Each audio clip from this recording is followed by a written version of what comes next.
Dear learner, this is Mukesh from on academy.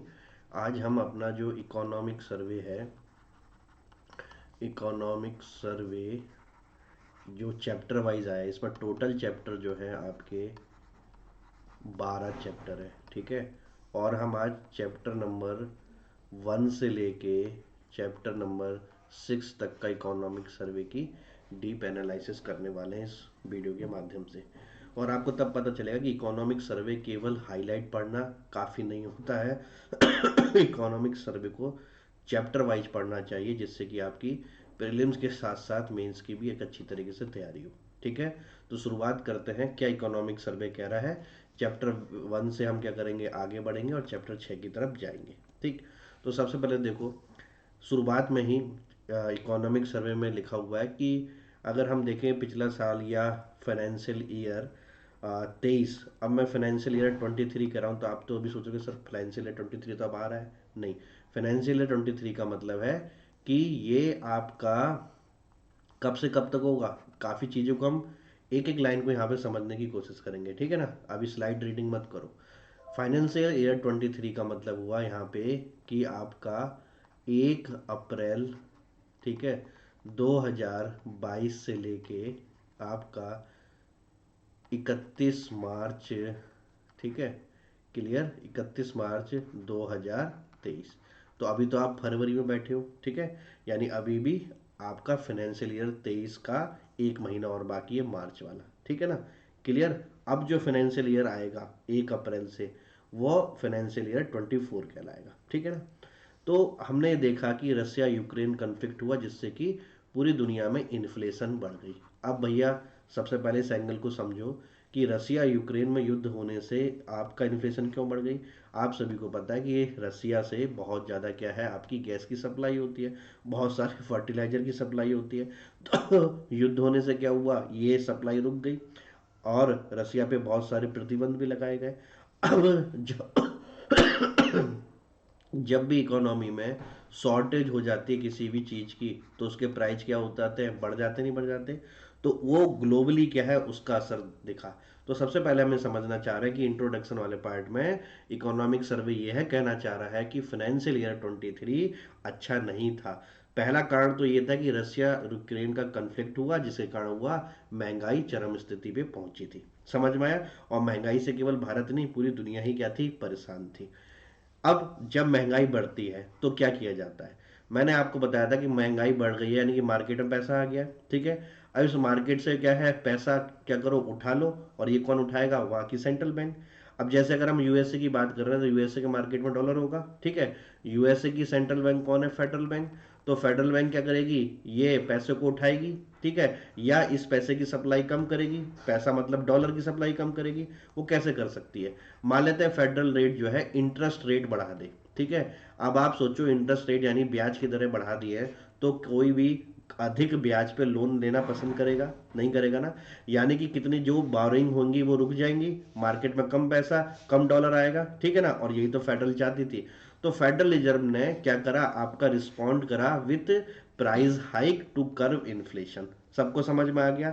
शुद्ध हिंदी माध्यम वालों को भी समझ में आएगा, जितना इंग्लिश माध्यम वालों को समझ में आ रहा है। अगर आप एक कॉपी पेन लेके बैठे और इसके नोट्स जरूर बनाए, तो 2 पॉइंट शुरू के आपके क्लियर होगा इकोनॉमिक सर्वे के। ऐसे एक एक पॉइंट को क्लियर करना पड़ेगा, तब जाके आप इस तरीके के चीजों को अपनी आंसर राइटिंग में लिखोगे।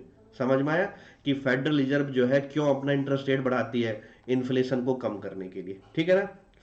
फिर देखो क्या हुआ, the rate hike by the US federal drop capital into the US market, causing the US dollar to appreciate against most currency. इसका मतलब क्या है, जब फेडरल रिजर्व ने इंटरेस्ट रेट, ब्याज दरें बढ़ाई, तो सारी दुनिया से डॉलर जो है खिंच के यूएस के मार्केट में आ गया। ठीक है। जिससे क्या हुआ, यूएस के जो आपकी डॉलर है उसका एप्रिसिएशन हुआ। अब ये कैसे हुआ, देखो, फेडरल रिजर्व ने जब अपनी इंटरेस्ट रेट बढ़ा रखी है, हालांकि मैंने आपको इकोनॉमिक्स में पढ़ा रखा है, तो क्या है, अब यूएसए वाले क्या करेंगे, उधार तो लेंगे नहीं। ठीक है ना। क्यों, क्योंकि भैया अधिक ब्याज पे कौन उधार लेना चाहेगा। तो पहले तो ऐसे डॉलर की सप्लाई यूएसए के मार्केट से कम हो जाती है। ठीक है ना। क्लियर। अब आप खुद सोचो कि जब इंटरेस्ट रेट बढ़ गई हैं, तो बहुत सारे जो इन्वेस्टर हैं वह यहाँ पे बॉन्ड खरीदना चाहेंगे, नहीं चाहेंगे। ठीक है, क्यों?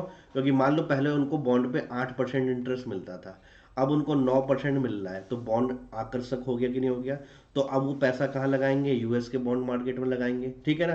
तो हम यही तो कह रहे हैं कि दुनिया से पैसा उठ के फिर से यूएस के बॉन्ड मार्केट में चले गया, यानी सरकार के पास चले गया, ठीक है। उसके बदले सरकार वो कागज का टुकड़ा बॉन्ड दे देती है। क्या ये बात समझ में आई? तो डॉलर को ऐसे खींचा किसने? फेडरल जो है, सेंट्रल बैंक, जो फेडरल रिजर्व बैंक है वहां की। क्या ये बात समझ में आई? ठीक है। अब इससे क्या हुआ? जो हमारा क्या है, जो डॉलर है, अभी हम जो बात कर रहे हैं, वो अप्रिसिएट हुआ है। कैसे अप्रिसिएट हुआ है? मान लेते हैं यहाँ पे इंडिया का रिलेशन ले लेते हैं, ये इंडिया का फॉरेक्स रिजर्व है, ठीक है ना बच्चों? अब जब डॉलर हर जगह से जा रहे हैं तो भैया इन्वेस्टर यहाँ से भी डॉलर निकालेंगे इंडिया वाले से, ठीक है, और यूएस के मार्केट में निकालेंगे। तो इंडिया की जो थैली है, जो मैं आपको समझाता हूँ, यहाँ पे क्या होंगे? डॉलर कम हो जाएंगे, डॉलर कम हो जाएंगे, और रुपीस की मात्रा तो पहले जितनी थी उतनी थी, ठीक है। और जब रुपीस ज्यादा डॉलर कम, तो जो कम होता है उसके नखरे बढ़ जाते हैं, ऐसे सिखाया था मैंने। तो क्या हो गया? डॉलर एप्रिसिएट हो गया कि नहीं हो गया? ठीक है ना? तो इसका इफेक्ट अदर इकोनॉमी हो, जैसा अब इंडिया है ऐसे और भी बहुत सारी इकोनॉमी होंगी, ठीक है। तो इन्वेस्टर तो क्या करते हैं? पूरी देशों की इकोनॉमी में पैसा लगाते हैं ना, लेकिन अब उनको यूएस का बॉन्ड मार्केट ज्यादा इंटरेस्टिंग लग रहा है, तो वो सबसे पैसा खींचेंगे, और जहां जहां से पैसा खींचेगा, ठीक है ना, वहां वहां पे क्या है? डॉलर जो है और ज्यादा एप्रिसिएट हो जाएगा, और उनकी खुद की करेंसी डेप्रिसिएट हो जाएगी। जैसे देखो भारत के केस में, अब भारत के केस में क्या है? डॉलर कम है, रुपीस ज्यादा है, ठीक है। तो रुपीस क्या हो गया? डेप्रिसिएट हो गया, ठीक है। क्लियर? तभी तो भैया रुपीस जो पहले $1 में 70 था, फिर 75 पहुंचा, फिर 80 पहुंचा, 82 पहुंचा, 83 पहुंचा। क्या ये बात समझ में आ गई? ठीक है ना? ऐसा क्यों करा? ऐसा इसलिए करा भैया कि हर जगह महंगाई बढ़ रही है, और ये यूएसए की सेंट्रल बैंक जो फेडरल रिजर्व है उसने नहीं, भारत की आरबीआई ने भी क्या करा है? आपकी कुछ दरें बढ़ाई हैं, मार्केट से पैसा खींचने की कोशिश करी है, क्योंकि जब तक मार्केट से पैसा नहीं खींचेंगे इन्फ्लेशन का इलाज नहीं हो सकता है। अब आपके दिमाग में आ रहा होगा कि क्या इन्फ्लेशन का इलाज केवल मार्केट से पैसा खींचना है, ठीक है, इंटरेस्ट रेट बढ़ाना है? नहीं, उनमें से एक रास्ता है ये, ठीक है। इसके अलावा और भी रास्ते होते हैं जिनको मैंने कंप्रिहेंसिव रूप में आपको ऑलरेडी पढ़ा रखा है। तो मेरे ख्याल से अभी स्लाइड आपको समझ में आ गई है। पहले पॉइंट में लिखा था कि रसिया यूक्रेन कन्फ्लिक्ट, उससे इन्फ्लेशन होना, इन्फ्लेशन के द्वारा फेडरल रिजर्व बैंक ने अपना क्या करा? रेट हाइक करी, किसको? महंगाई को कम करने के लिए। जब उन्होंने रेट हाइक करी तो जितने भी इन्वेस्टर थे वो अपने यूएस डॉलर को खींच खींच के कहाँ पे लेके आए? यूएसए के मार्केट में लेके आए। इससे क्या हुआ? This led to the binding the current account deficit and increase inflationary pressure in the net importing countries economies. जो दूसरी इकोनॉमी हुई उनका क्या हुआ भाई? उनका करंट अकाउंट डेफिसिट हो जाएगा। क्यों हो जाएगा भाई? वहां से तो डॉलर निकल गए ना, वहां से तो खींच रहे हैं और यूएस के मार्केट में आ रहे हैं। तो जब इंडिया से निकल गए तो अब इंडिया जो है कैसे पेमेंट करेगा अपने इंपोर्ट बिल की? सेस और नो, यानी कि current account deficit. Current account deficit क्या होता था? जब हमारा इंपोर्ट का बिल ज्यादा है तो करंट अकाउंट डेफिसिट तो ज्यादा होना ही है, ठीक है। और हमारे पे जो है इन्फ्लेशनरी प्रेशर भी पड़ेगा, पड़ेगा कि नहीं पड़ेगा? तो ये दूसरी कंट्री के क्या हुआ? जो अगर हम अदर इकोनॉमी की बात करें तो उनमें ये और ज्यादा गहरा गया, ठीक है। लेकिन यूएसए को अपने तो इलाज करना ही है, ठीक। तो कुल मिला के हम कह रहे हैं कि FY23 की स्थितियां सही नहीं थी। मैंने इस स्लाइड में काफी समय इसलिए लगाया है क्योंकि भैया आपको हर एक चीज समझ में आनी चाहिए, ठीक है। ये रट्टाबाजी वाला वीडियो नहीं है, डिटेल में समझेंगे भले ही हमें टाइम लगे। अब देखो अगला क्या लिखा है? With inflation persisting in the advance economy and the central bank hinting at further rate hikes. पूरी दुनिया में जो इकोनॉमी है, ठीक है ना, खासकर जो एडवांस इकोनॉमी है, ठीक है, जिसमें भारत भी है, वहां पे इन्फ्लेशन बढ़ता गया, ठीक है। तो सेंट्रल बैंक ने क्या करा? बार बार क्या करा है? प्रयास करा है कि रेट हाइक करने का। रेट हाइक करने से इन्फ्लेशन कैसे घटता है, ये एंगल अभी हमने समझ लिया। The Indian economy however appears to have moved on after its encounter with the pandemic, staging a full recovery in FY22 ahead of the many nations and positioning itself to ascend the pre-pandemic growth path in FY23। अब इसका मतलब क्या है? डरो मत, शुद्ध हिंदी में समझाऊंगा। ये कह रहे हैं कि हालांकि इंडियन इकोनॉमी ज़्यादा मजबूत है, ज़्यादा मजबूती से बाहर आई है, ठीक है, अदर देशों की तुलना में। हमने फाइनेंशियल ईयर 22 में ही रिकवरी के साइन दिखा दिए थे, ठीक है। और हम जो है पैंडेमिक से पहले की जो हमारे ग्रोथ पाथ थे उस पे हम फाइनेंशियल ईयर 23 में क्या है? चल पड़े थे। तो यानी कि हम ये दिखा रहे हैं कि हम औरों की तुलना में उतना ज़्यादा हमें प्रभाव नहीं हुआ। हम सबसे पहले क्या हुए, खड़े उठ के चलने लग गए। औरों की इकोनॉमी अभी भी क्या है, डाउन चल रही है। और इसको मैं चार्ट के माध्यम से भी आपको समझाऊंगा। Major taken by the government and RBI along with the easing of global commodity price, ठीक है, हमने ग्लोबल कमोडिटी प्राइस जो है डिक्रीज जो हुए, ठीक है, have finally manage to bring retail inflation below the RBI upper tolerance target in November 2022। यानी नवंबर 2022 में ही हमने इन्फ्लेशन के टारगेट को अचीव कर लिया था। क्लियर, आरबीआई ने मेजर तो लिए लिए थे, ठीक है। अब सबसे बड़ी बात, इन्फ्लेशन टारगेट क्या होता है वो मैंने आपको ऑलरेडी बता रखा है, 4+-2, ठीक है, उर्जित पटेल कमेटी के द्वारा ये लिखा बताया गया था। और ये सीपीआई इन्फ्लेशन कंबाइंड नापता है, ये सबको पता है ना, ठीक है। यानी सिंपल से शब्दों में, जिन्होंने अभी तक कुछ भी नहीं समझा इकोनॉमिक्स का, वो समझ लें कि 4 में 2 जोड़ोगे तो कितना आ गया, 6।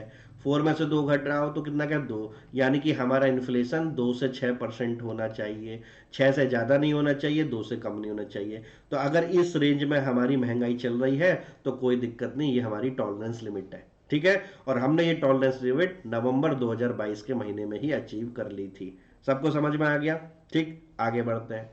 However the challenges of the depreciating rupees, जैसा मैंने बताया कि $1 में पहले जो है 70 होते थे, फिर 72 हुए, फिर 75 हुए, फिर 80 तक पहुंच गए थे, ठीक है ना। आप देखो 3-4 महीने पहले की बात। तो रुपी डेप्रिसिएट हुआ, उसमें कोई बड़ी बात नहीं है। although the better performing than most of the currency persist with likelihood to further increase in policy rate by US Fed, ठीक है। हालांकि हालांकि याद करो उस समय हमारे वित्त मंत्री का भी बयान आया था कि एक्चुअली में रुपया उतना पिट नहीं रहा है, जबकि डॉलर ज्यादा मजबूत हो रहा है, ठीक है ना। क्लियर। तो लोगों ने बहुत उसका क्रिटिसिज्म करा था कि यार बात तो एक ही हुई। मैंने उस समय भी आपको क्लास में बताया था कि बात एक नहीं है, ठीक है। एक होता है कि रुपीस अपने आप ही गिर रहा है, ठीक है। और एक दूसरा शब्द यह है कि डॉलर क्या है, जरूरत से ज्यादा स्ट्रांग हो रहा है, तो उसके सापेक्ष हम कम दिखाई दे रहे हैं, ठीक है ना। क्लियर। फिर भी गवर्नमेंट ऑफ इंडिया कहती है कि हालांकि हम डेप्रिसिएट हुए, लेकिन उतने नहीं हुए जितनी अदर वर्ल्ड कंट्री हो। वहां पे तो बहुत क्या हुई, हालत बेकार हो गई। हम तो कम से कम डबल डिजिट में है, वहां पे तो ट्रिपल डिजिट आ गए बहुत सारी डेवलपिंग कंट्री में, ठीक है। तो हालांकि हमें भी थोड़ा शॉक लगा, लेकिन उतना बड़ा झटका नहीं लगा। हमारा रुपीस उतना ज्यादा डेप्रिसिएट नहीं हुआ अदर इकोनॉमी के सापेक्ष। समझ में आया। The widening the current account deficit may also continue as global commodity prices remain elevated. The growth momentum of Indian economy remain strong. हालांकि करंट अकाउंट डेफिसिट शायद और ज्यादा क्या हो सकता है, गहरा हो सकता है, लेकिन फिर भी भारत ये आशा करता है कि भैया हमारी इकोनॉमी स्ट्रांग तरीके से चलेगी। The loss of the export stimulus is further possible as slowing the world growth and a trade sink the global market size in the second half of the current year, ठीक है। हालांकि जो हमारा export में जो loss हो रहा है, ठीक है ना, क्लियर। और इसके बाद ये चांस भी है कि वर्ल्ड ग्रोथ उतनी अच्छी नहीं रहनी है, वो भी धीरे धीरे चल रही है, ठीक है ना, क्लियर। तो ग्लोबल जो ट्रेड है वो ऑलरेडी सिंक हो रहा है, ठीक है ना, क्लियर। तो ये क्या है, एक समस्या हम आपको दिखा रहे हैं। बहुत सारे बच्चों को लग रहा होगा कि ये तो बोरिंग लेक्चर हो रहा है, क्या पढ़ पढ़ के सुना रहे हैं। देखो अगर मेरे माध्यम से पढ़ लो इतना तो अच्छी बात है, नहीं तो आप खुद से तो इकोनॉमिक सर्वे उठा ही नहीं पाओगे। आप हाईलाइट देखना पसंद करते हो, चैप्टर वाइज स्टडी करना पसंद नहीं कर सकते, ठीक है। जिसको ऑलरेडी इकोनॉमिक्स का थोड़ा बहुत ज्ञान है तो समझ रहा होगा कि इन सारी चीज़ों को हम जब समझेंगे तभी तो अपने जीएस के पेपर 3 के आंसर राइटिंग में इंटरप्रेट करेंगे। नहीं तो हम क्या करते हैं, सिंपल सिंपल आंसर लिखने जाते हैं, बेरोजगारी है, ये है वो। कुछ चीज़ों को समझाओ, कोरिलेट वहां पे करो, ठीक है। तो ये पके पकाए पॉइंट हैं जो आपको भारत की इकोनॉमी और वर्ल्ड इकोनॉमी की क्या दशा है वो साफ साफ दिखा रहे हैं, ठीक है। इतने सारे चैलेंजेस होने के बाद भी इंडिया की ग्रोथ जो है यह 6.5 to 7% FY23 में क्या है, इतनी प्रोजेक्ट की गई है। क्या ये बात सबको समझ में आ गई।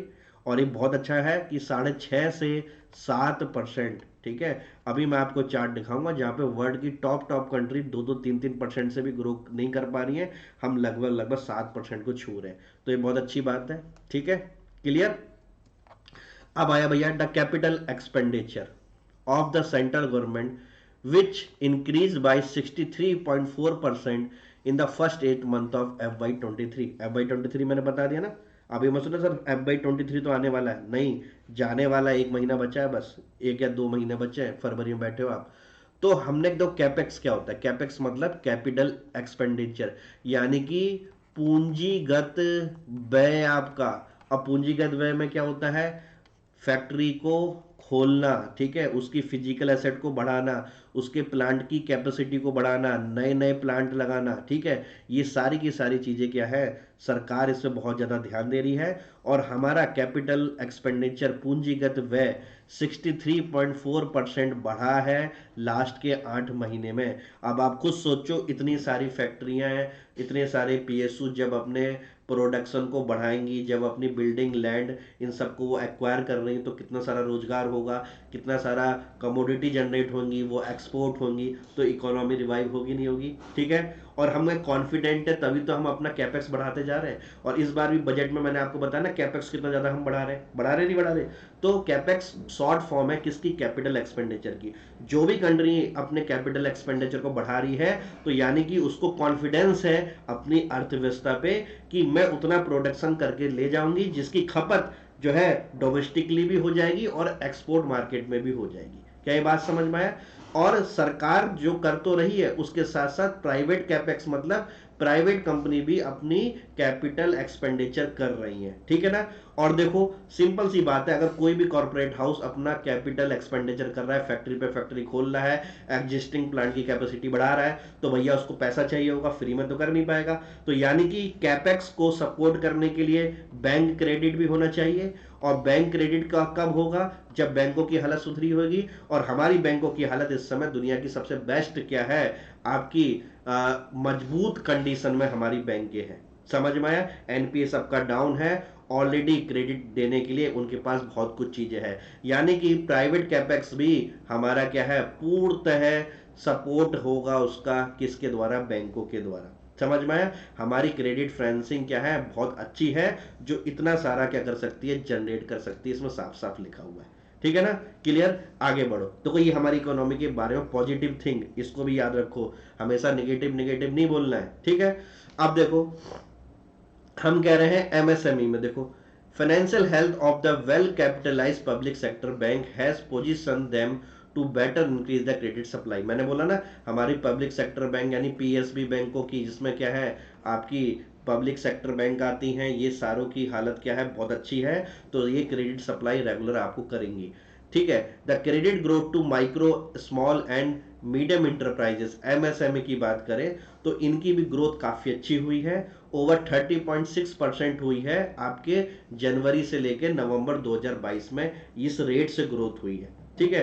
क्यों? क्योंकि सरकार की देखो ये स्कीम है, emergency credit link guarantee scheme, इसके द्वारा एमएसएमई को क्या कर रहा है, वित्त पोषण किया जा रहा है। तो इस ये स्कीम प्रीलिम्स के लिए इंपॉर्टेंट हो गई है, ठीक। In India's economic growth in FY23, इस तरीके से आंसर राइटिंग लिखे करो, FY23 इस तरीके से, समझ में आया?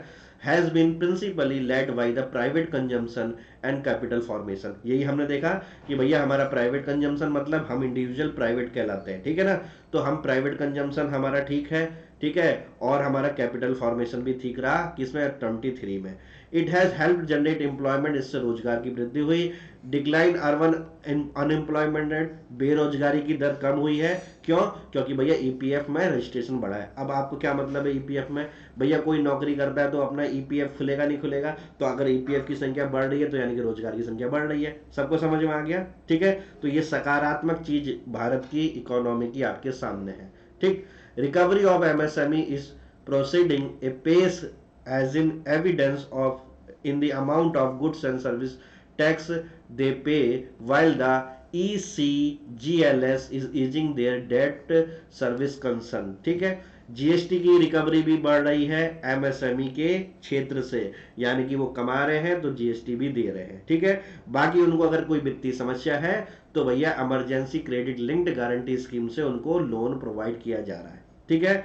जबकि मनरेगा, देखो आंसर कितना डाइवर्सिफाई बन रहा है, हम एक एक चीज को छू रहे हैं। बेरोजगारी हमारी कम हो रही है, क्यों? क्योंकि हमारा क्या है, प्रोविडेंट फंड में जो है आपके अकाउंट नंबर्स बढ़ रहे हैं। समझ में आया? हमारा कैपेक्स हो रहा है, और कैपेक्स को सपोर्ट करने के लिए क्या है, बैंक बहुत मजबूती में है, ठीक है। अगला, महात्मा गांधी मनरेगा जो प्रोग्राम है वो रूरल एरिया में जॉब प्रोवाइड कर रहा है, ठीक है ना, क्लियर। इससे क्या है, इनकम जनरेट होगी। अब आप बोलोगे मनरेगा से कौन सी बड़ी बात हो जाएगी, अरे यार इनकम जब जनरेट होगी तो वो लोग कुछ ना कुछ खरीदेंगे ना, तो रूरल एरिया से क्या आएगी, डिमांड आएगी, नहीं डिमांड आएगी। सोचो हमारी फैक्ट्री जो भी कुछ बना रही है वो रूरल एरिया वाले भी क्या करेंगे, उनको लेंगे तो उनके प्रोडक्ट कंज्यूम हो जाएंगे, नहीं हो जाएंगे, कंज्यूम होंगे तो वो और ज्यादा अपना कैपेसिटी का एक्सपेंशन करेंगे, करेंगे नहीं करेंगे, ठीक है, तो फिर और ज्यादा क्या होगा, रोजगार पैदा होगा, तो इकोनॉमी ऐसे होगी ना। भैया भारत में 60% से ज्यादा रूरल इकोनॉमी है, अगर यहां से डिमांड जनरेट हो जाए तो हम तो विश्व के नंबर 1 ऐसे ही बन जाए, आप इस चीज को समझो, ठीक है। उसके अलावा पीएम किसान स्कीम, पीएम गरीब कल्याण योजना, ये क्या कर रही है, फूड सिक्योरिटी कंट्री में क्या कर रही है, आपकी सिक्योर कर रही है, ठीक है ना। पीएम किसान योजना क्या है ये भी बता रखा है, गरीब कल्याण योजना क्या है ये भी बता रखा है। तो आप देखो कि खुद इकोनॉमिक सर्वे किस तरीके से आपको आंसर राइटिंग करना सिखा रहा है। अगर क्वेश्चन आता है कि इस ग्लोबल कंसर्न में भारत की इकोनॉमी पे प्रकाश डालिए, तो ये सारे पॉइंट आप लिख सकते हो, ठीक है। इसके अलावा support of the economic growth will come from the expansion of the public digital platform and path breaking major. ये देखो, ये तो कंक्लूजन में आप लिख सकते हो कहीं पे भी, कि अगर आपको पॉजिटिव कंक्लूजन डालना है कि भारत की इकोनॉमी को सपोर्ट करने के लिए क्या है, पीएम गति शक्ति है, नेशनल लॉजिस्टिक पॉलिसी है, प्रोडक्शन लिंक्ड इंसेंटिव स्कीम है, पीएलआई स्कीम जिसको हम देखते हैं, ठीक है ना। तो ये सर्टेन सर्टेन सेक्टर के लिए है, तो उन सेक्टरों में मैन्युफैक्चरिंग के आउटपुट को क्या किया जा रहा है, ग्रो करा जा रहा है, ठीक है ना। थोड़ा स्वास्थ्य सही नहीं है, लेकिन फिर भी क्लास में बने रहिए और चीजों को समझिए कि पीएम गति शक्ति पे आपको ठीक ठाक आना चाहिए लिखना, कि अगर ये क्वेश्चन आ गया तो क्या होगा। नेशनल लॉजिस्टिक पॉलिसी मैंने बताया रखी कि लॉजिस्टिक कॉस्ट हमारे भारत में डबल डिजिट है, ठीक है, 12 13 14 15% से हमें नीचे लेके आनी है, कहाँ पे, 8 9% के आसपास। पीएलआई स्कीम मैंने सेक्टर वाइज आपको ऑलरेडी प्लस क्लास में पढ़ा रखा है, ठीक है ना। तो ये स्कीम क्या है, ये दिखा रही है कि भैया भारत की इकोनॉमी में कुछ भी कभी क्या है, निगेटिव साइन नहीं है, जबकि वर्ल्ड की हालत क्या है, खस्ता है। अब आप खुद देख लो, ग्रोथ प्रोजेक्शन जो किया गया है इसमें हमारा इंडिया देखो कहाँ पे है, 6.8 2022 का, 6.1 2023 का। आप इस पूरे में देख लो 6 पे कोई बैठा है, नहीं बैठा है। और देखो पूरी दुनिया खुद 3.2 और 2.7 के एवरेज पे है। एडवांस इकोनॉमी ये हो गई, यूनाइटेड स्टेट देख लो, यूके देख लो, जापान देख लो, इवन चाइना को भी मैच कर लो, बहुत ही पीछे हमसे, ठीक है।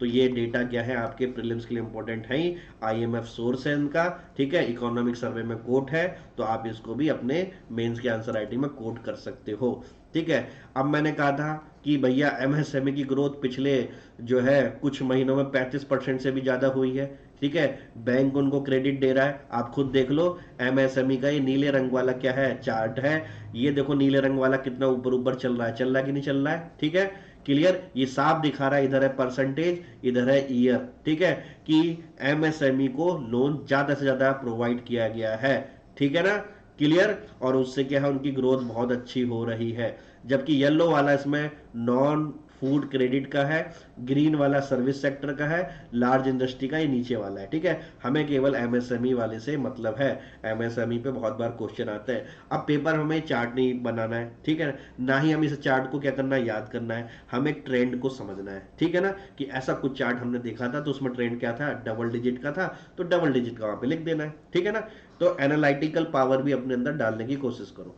द गवर्नमेंट अनाउंस, वही देखो ये तो इतनी बार आ रहा है, emergency credit link guarantee scheme, कि इसके बारे में तो पढ़ना बहुत जरूरी है, तो इसको अलग से जो है आप पढ़ना, मैंने आपको ऑलरेडी पढ़ा रखा है, ठीक है, कि भैया इसी स्कीम के थ्रू पूरी पूरी एमएसएमई को उठाया गया है, उनको लोन दे देके, ठीक है। इवन इसमें आप डेटा कोट करना चाहो तो ये भी कह सकते हो कि कोविड के बाद 83% बारोवर जो है, ठीक है, उधार लेने वाले एमएसएमई के, उन्होंने इसी स्कीम के थ्रू लिया है। लेकिन इसका मतलब क्या है, लेकिन नहीं, इसका मतलब यह है कि जितने ही बारोवर हैं इसी स्कीम का ज्यादा फायदा उठा रहे हैं, साफ साफ लिखा है, याद रहेगा, ठीक है ना, कि 83% बारोवर जो है इसी स्कीम से पैसा उठाने वाले हैं। तो ये स्कीम कितनी ज्यादा इंपॉर्टेंट है।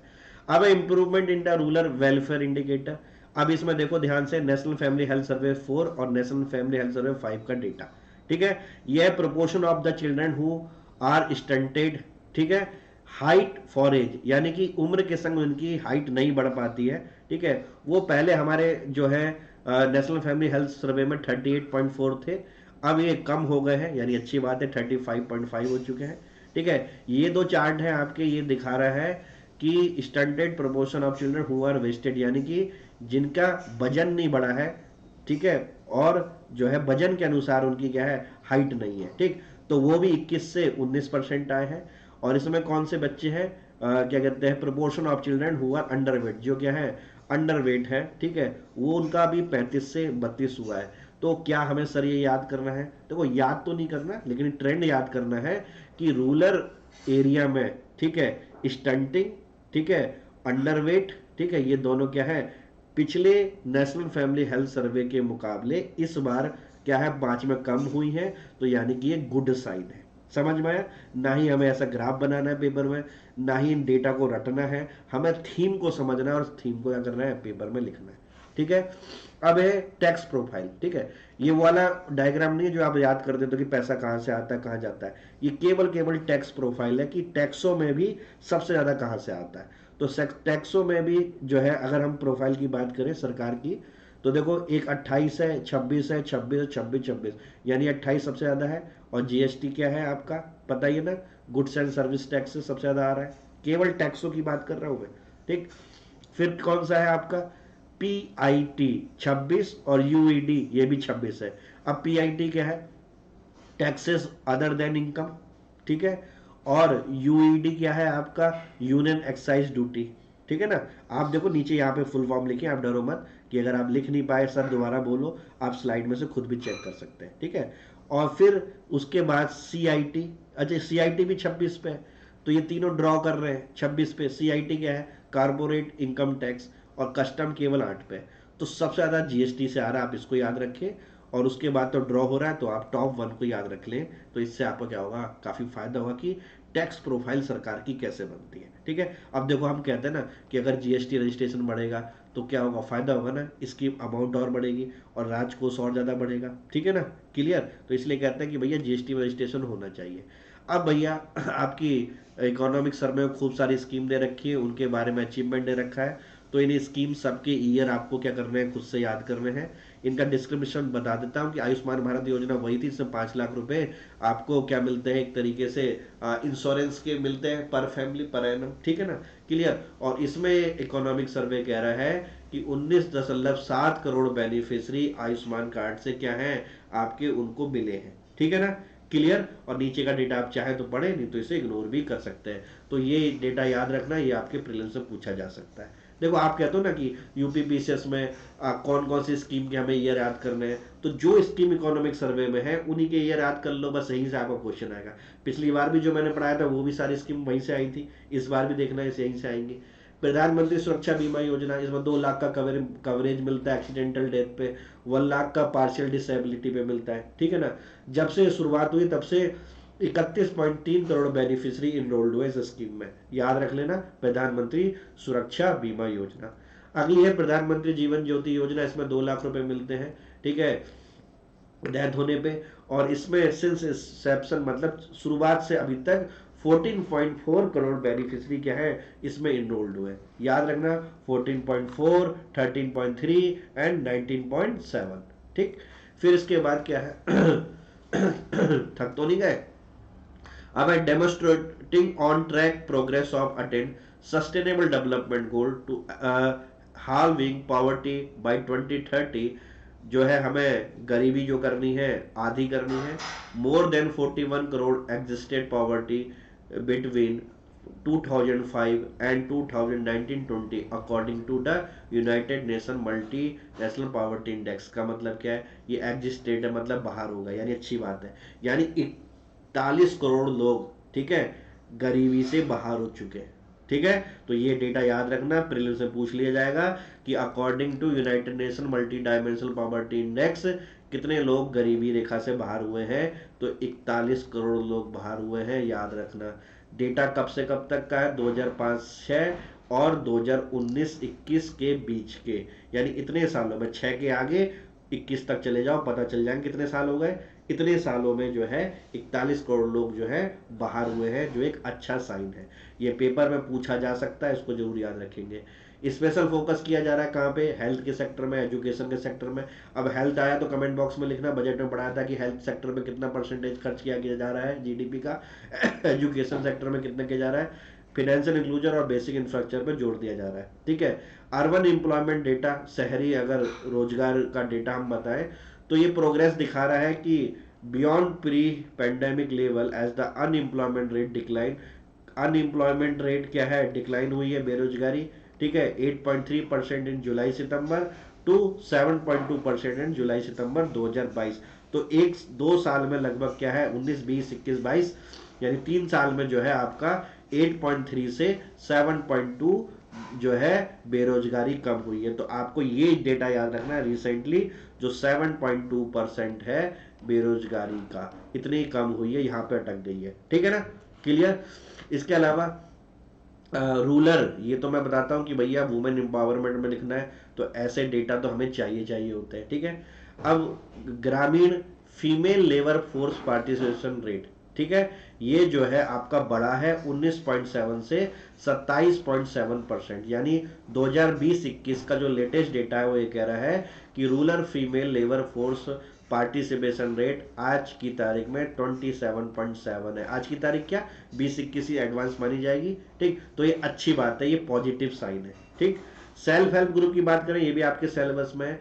Having demonstrated their resilience and flexibility during the covid and can be an effective conduit to tap the rising willingness to female to work। और सेल्फ हेल्प ग्रुप ने काफी सहायता दी है वुमेन के पोटेंशियल को टैप करने के लिए, आपको पता ही है। The 1.2 crore self help group comprising 88% of all women self help group cater to 14.2 crore household. आप चाहे तो इसको प्रीलिम्स के हिसाब से नहीं, मेंस में टॉपिक आपका सेल्फ हेल्प ग्रुप है, वहां पे इसको कोट कर सकते हैं, बॉडी में भी और कंक्लूजन में भी, कि भैया ये पोटेंशियल दिखा रहा है कि एक 1.2 करोड़ सेल्फ हेल्प ग्रुप है जिसमें 88% वुमेन जो है आपकी उसमें जो है मिली है, मतलब क्या कहते हैं, एक तरह से काम करती हैं सेल्फ हेल्प ग्रुप में। ठीक, और वो 14.2 करोड़ हाउस होल्ड को कैटर करते हैं। तो अपने आप में बहुत बड़ा डेटा, शुरुआत में याद नहीं होगा लेकिन कॉपी में लिख लेना, और लिख लिख के जब याद करोगे या आंसर राइटिंग करोगे तो आपको आदत हो जाएगी। ठीक है। वैसे female labour force participation rate का फार्मूला क्या होता है, याद है, मैंने ऑलरेडी पढ़ा रखा है। कितनी फीमेल एम्प्लॉयड है और कितनी फीमेल जो है चाह रही है कि रोजगार मिल जाए लेकिन रोजगार नहीं मिला है, यानी कि क्या है वो इनवॉलेंटरी अनएम्प्लॉयमेंट है, बट्टा टोटल फीमेल की पॉपुलेशन गुणा 100। ऐसे अगर मेल का निकालना होगा तो होगा जितने मेल एम्प्लॉयड हैं और जितने मेल क्या है नौकरी की तलाश में क्या कह रहे हैं, सर्च कर रहे हैं लेकिन नौकरी मिल नहीं रही, यानी कि वो अनएम्प्लॉयमेंट है। ठीक है, और टोटल मेल पॉपुलेशन। और वैसे लोग जो क्या है नौकरी की तलाश नहीं कर रहे हैं तो वो काउंट नहीं होते। ठीक है, विलिंगनेस होनी चाहिए। ठीक है ना, वर्क फोर्स तभी बनता है। चलो भैया, और डिजिटल रिकॉर्ड देखो, स्वामित्व, ये प्रीलिम्स में पूछा जा सकता है। इसमें जो है रूरल लैंड मैनेजमेंट के लिए क्या है, स्वामित्व के अंदर आपके लैंड रिकॉर्ड को डिजिटाइज कराया जा रहा है। ठीक है ना, clear. Labour labour force participation rate जो है 15 से 64 वाला होता है, ये मैंने आपको बताया रखा, आप इसको देख लेना। अब है भैया सीपीआई। सीपीआई का क्या डेटा दे रखा है, सीपीआई को भी नहीं पढ़ते आप लोग तो याद करो सीपीआई पहले आया कहां से, याद है, परचेजर प्राइस इंडेक्स, फिर होता है डब्ल्यूपीआई, फिर तीसरा गोला होता है सीपीआई। मेरा पढ़ाने का तरीका पता है ना, फैक्ट्री लेवल पे, फैक्ट्री के गेट के अंदर तक जो भी प्राइस में क्या हुआ है, जो एवरेज चेंज हुआ है प्राइस में, क्योंकि कुछ ना कुछ रॉ मटेरियल आया हुआ ना फैक्ट्री में, फिर जो बन के तैयार हो रहा होगा तो फैक्ट्री के गेट से पहले उसके प्राइस में कुछ ना कुछ चेंज हुआ होगा। ठीक है ना, तो वो क्या है, पीपीआई। फैक्ट्री के गेट के बाहर से निकल के होलसेलर के बाद गोदाम में चले गया तो वो क्या है, डब्ल्यूपीआई। डब्ल्यूपीआई से सीपीआई मतलब रिटेल वाली दुकान पे, यानी जिन दुकानों पे हम जाते हैं हमें रिटेलर, ठीक है, तो वहां पे जो दाम आता है वो आता है सीपीआई। इसलिए सीपीआई सबसे बेस्ट है किसके लिए, इन्फ्लेशन के लिए, याद है ना। ठीक है, अब देखो consumer price inflation India went through a 3 phases. बता रहे कि पहले तो राइज हो रहा था अप्रैल तक, ठीक है, फिर उसके बाद होल्ड हो गया वो 7 के अराउंड, और फिर उसके बाद डिक्लाइन हो गया 5.7। तो हमें ये लेना 5.7। और याद करो हमने सीपीआई की 4+-2 देखी थी टॉलरेंस लिमिट, यानी कि 4 में पीछे स्लाइड चली गई, 4 में 2 जोड़ो 6, और 4 में से 2 घटाओ, 2 से 6% होना चाहिए बीच में, यानी 5.7 टॉलरेंस लिमिट। जब 7.8 थी तो क्या है, टॉलरेंस लिमिट से बाहर थी तो गलत बात थी, 7 भी गलत बात है, ठीक है ना। हमारी कितनी होनी चाहिए, 2 से 6% होनी चाहिए, जो हमने अचीव करा कब, दिसंबर 2022 में। समझ में आ गया, ऐसे हमने निकाला। ये डेटा तो 100% आपको पेपर में आएगा ही आएगा कि नेट जीरो का एमिशन का टारगेट हमारा कितना है, 2070 का है, कि 70 तक हम कार्बन का एमिशन करना खत्म कर देंगे, ये हमारा कमिटमेंट है, ठीक है। इसके अलावा जो है सरकार काम कर रही है कि जो वर्किंग लोग हैं उनकी लाइफ को सुधारने के लिए, लेबर को डिग्निटी मिले उसके काम की, ठीक है, ऑर्गेनाइज और अनऑर्गेनाइज दोनों सेक्टर में, ठीक है। और इसीलिए मिनिस्ट्री ऑफ लेबर और एम्प्लॉयमेंट ने ई श्रम पोर्टल, प्रीलिम से पूछा जा सकता है, मेंस में हम आंसर राइटिंग में लिखेंगे, ठीक है। ई श्रम पोर्टल के अंदर एक नेशनल डेटाबेस बनाया जा रहा है जिससे अनऑर्गेनाइज वर्कर को उसमें क्या किया जाए, डेटाबेस में एनरोल किया जाए और आधार कार्ड के थ्रू, याद हो जाएगा, ठीक है। One nation one ration card scheme में दोहराई है, इस स्कीम के बारे में आपको पता ही है, ठीक है। इसमें क्या होगा, आपका आधार कार्ड जो होगा, जो sorry one nation one ration card, आपने राशन कार्ड से अगर दिल्ली में भी हो तो वहां से भी ले सकते हो, कहीं पे भी हो जो है ले लो। क्यों, आप अनाज क्यों ले लोगे, क्योंकि यहाँ सब सेंट्रलाइज हो जाएगा। ऐसा नहीं कि आपका दिल्ली का जो है राशन कार्ड है, आप जो है बंगाल में नहीं ले पा रहे और आपकी जॉब है बंगाल में, ठीक है ना, क्लियर। तो लोगों को बहुत दिक्कत होती थी, क्योंकि होम स्टेट में कौन, बहुत ही कम लोग नौकरी करते हैं, ठीक है ना, ज़्यादातर लोग बाहर करते हैं, तो उनके राशन कार्ड क्या होंगे, काम कैसे आएंगे। तो ये बहुत अच्छी स्कीम है, one nation one ration card scheme, already पढ़ा रखी है आप लोगों को, ठीक है। इसका नाम प्रधानमंत्री गरीब कल्याण योजना, इसके दौरान जो है क्या कहते हैं आपका, बहुत सहायता दी गई, ठीक है ना, क्लियर। सब कुछ पढ़ा रखी है, ठीक है। पीएम आशा पढ़ा रखी है, पीएम गरीब कल्याण योजना पढ़ा रखी है, सब कुछ पढ़ा रखी है, ठीक है। बस इन्होंने लिखी हुई है तो मैंने आपको याद दिलाने के लिए डाल दी कि भैया ये आपको पता होनी चाहिए, ठीक है। ये है PM school for rising India, इस पर बहुत ज़्यादा जोर दिया है, तो प्रीलिम्स में आपका पूछा जा सकता है, ठीक है। 2022 को लॉन्च हुई थी, किससे रिलेटेड है, स्कूल एजुकेशन से रिलेटेड है, ठीक है ना। और कितने सारे पीएम श्री स्कूल खोले जाएंगे, 14,500, कब से कब तक टारगेट है हमारा, फाइनेंशियल ईयर 23 से लेके फाइनेंशियल ईयर 27 तक, याद कर लेना, 14,500 है, ठीक है। फिर उसके बाद है प्रोजेक्ट जो है एक बाल बाटिका, ये भी प्रीलिम्स से पूछा जा सकता है और मेंस में भी लिख सकते हैं, काफी इनोवेटिव प्रोजेक्ट है। बाल बाटिका का मतलब है यहाँ पे जो है कॉग्निटिव अफेक्टिव व साइकोमोटर एबिलिटी बच्चे की, जिससे कि वो जोड़ घटाव सीखे, न्यूमेरिकल जो है उसमें एबिलिटी आए, ठीक है ना, जोड़ घटाव, त्रिभुज क्या होता है, चतुर्भुज क्या होता है, ये सब सब चीज़ों को समझ सके, ठीक है ना। तो इसलिए जो है ये प्रोजेक्ट बाल बाटिका चलाया जा रहा है, याद रखना, लिटरेसी और न्यूमरेसी के लिए है, और कौन से ग्रुप के लिए, 3+, 4+ और 5+ बच्चों के लिए है। और ये पायलट प्रोजेक्ट है, यानी कि अभी कहीं कहीं लगाया जाएगा, ठीक है। अगर सफल होता है तो फिर पूरे देश में लाया जाएगा, अभी तो फिलहाल जो है केंद्रीय विद्यालयों में लॉन्च किया जा रहा है, याद हो जाएगा प्रोजेक्ट बाल वाटिका, पीएम स्कूल राइजिंग हो जाएगा। अगला है आपका प्रशस्त, प्रशस्त क्या है आपका, एक तरीके का मोबाइल ऐप है, ठीक है ना, क्लियर, जो डिसेबिलिटी से रिलेटेड है, 21 डिसेबिलिटी को कवर करेगा। पूछ सकते हैं प्रीलिम्स में प्रशस्त किससे रिलेटेड है, तो दिव्यांग में आप टिक लगाएंगे, ठीक है। डिसेबिलिटी स्क्रीनिंग मोबाइल ऐप है ये, याद रखना, प्रीलिम्स में पूछा जा सकता है। अगला है स्टार, स्टार क्या है, strengthening teacher learning for and result for state, ठीक है ना। इसमें क्या है, इतने जो है प्रदेशों को कवर किया गया है। सीधे क्वेश्चन आएगा, निम्न में से स्टार के अंदर कौन सा प्रदेश नहीं है, तो 6 स्टेट है, कौन कौन से, हिमाचल, मध्य प्रदेश, हिमाचल प्रदेश, मध्य प्रदेश, राजस्थान, महाराष्ट्र, उड़ीसा और केरला। वीडियो लंबा हो रहा है इसलिए मैं ज़्यादा ज़्यादा बोल रहा हूँ, लेकिन आप वीडियो को रोक कर एक एक चीज़ को देखेंगे कि क्या लिखा है स्लाइड में, और जो मैं हिंदी में बोल रहा हूँ हिंदी माध्यम वाले उसको सुनेंगे, समझ में आया, क्लियर।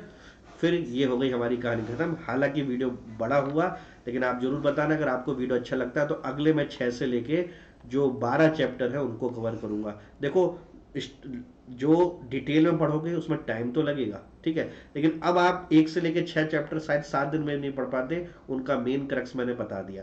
बाकी जितनी भी चीज़ है वो रिपीटेड चीज़ है, ऑलरेडी आपको पढ़ा रखी है, या उनका आपके जो है एग्जाम से ज़्यादा कोई मतलब नहीं है, ठीक है ना। कुछ वाह वाही बता रखी कि हमने ये करा ये करा ये करा, क्वेश्चन उनमें से नहीं आते, क्वेश्चन जिन चीज़ों में से आते हैं वो ऑलरेडी आपको बता दी गई है, और इतनी चीज़ को भी बार बार करोगे रिवाइज तो इसी चीज़ का कोरिलेशन करना सीखोगे। तो थैंक यू वेरी मच, ठीक है। इस वीडियो को अगर आपको अच्छा लगता है तो लाइक जरूर करिए और शेयर जरूर करें, हर एक बच्चा इसको शेयर करे कम से कम 10-12 बच्चों से, जिससे कि सबके पास एक अच्छे लेवल की पढ़ाई जाए कि इकोनॉमिक सर्वे को भी चैप्टर वाइज पढ़ना चाहिए। दुर्भाग्यपूर्ण इकोनॉमिक सर्वे को भी हाईलाइट करके बना दिया जाता है, ठीक है ना। आई होप जो है आप जो है ज़्यादा से ज़्यादा बच्चों को इस वीडियो को पहुंचाएंगे और कमेंट बॉक्स में जो भी चीज़ आपको नहीं आती है तो बताएंगे, और 6 से 12 तक के चैप्टर का भी अगर आपको चाहिए तो वो भी बताएंगे। Thank you very much. ठीक है, अब हम आदेश दीजिए हमें, हम जाते हैं और यूपी पीसीएस की प्रॉपर प्रिपरेशन करें। अन अकेडमी प्लस पे आप एम के लाइव रिफरल कोड से सब्सक्रिप्शन ले सकते हैं, जो मेरा खुद का सब्सक्रिप्शन कोड है। ठीक है।